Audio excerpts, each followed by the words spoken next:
மேலும் கடைசி நாட்களில் கொடிய காலங்கள் வரும் என்று அறிவாயாக. எப்படியெனில் மனுஷர்கள் தற்பிரியராயும் பணப்பிரியராயும் வீம்புக்காரராயும் அகந்தையுள்ளவர்களாயும் தூஷிக்கிறவர்களாயும் தாய் தகப்பன்மாருக்கு கீழ்ப்படியாதவர்களாயும் நன்றி அறியாதவர்களாயும் பரிசுத்தமில்லாதவர்களாயும் சுபாவ அன்பில்லாதவர்களாயும் இணங்காதவர்களாயும் அவதூறு செய்கிறவர்களாயும் இச்சையடக்கமில்லாதவர்களாயும் கொடுமையுள்ளவர்களாயும் நல்லோரை பகைக்கிறவர்களாயும் துரோகிகளாயும் துணிகரமுள்ளவர்களாயும் இருமாப்புள்ளவர்களாயும் தேவ பிரியராயிராமல் சுகபோக பிரியராயும் தேவ பக்தியின் வேஷத்தை தரித்து அதன் பலனை மறுதலிக்கிறவர்களாயும் இருப்பார்கள்.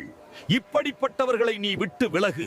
பாவங்களால் நிறைந்து பற்பல இச்சைகளால் இழுப்புண்டு எப்பொழுதும் கற்றாலும் ஒருபோதும் சத்தியத்தை அறிந்து உணராதவர்களாயிருக்கிற பெண் பிள்ளைகளுடைய வீடுகளில் இப்படிப்பட்டவர்கள் நுழைந்து அவர்களை வசப்படுத்திக் கொள்ளுகிறார்கள்.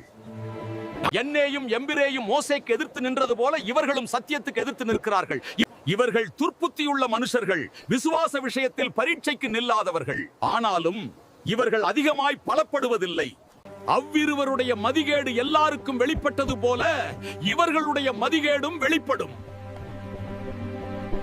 தால்மூத் என்ற யூதர்களின் முக்கியமான மதவிளக்க நூலில் என்னையும் எம்பிரையும் மோசேக்கு எதிர்த்து நின்ற பார்வோனின் தலைமை மந்திரவாதிகள் என்று கூறப்பட்டுள்ளது. அவர்கள் சத்தியத்திற்கு நேரடியாக எதிர்த்து நின்றவர்கள்.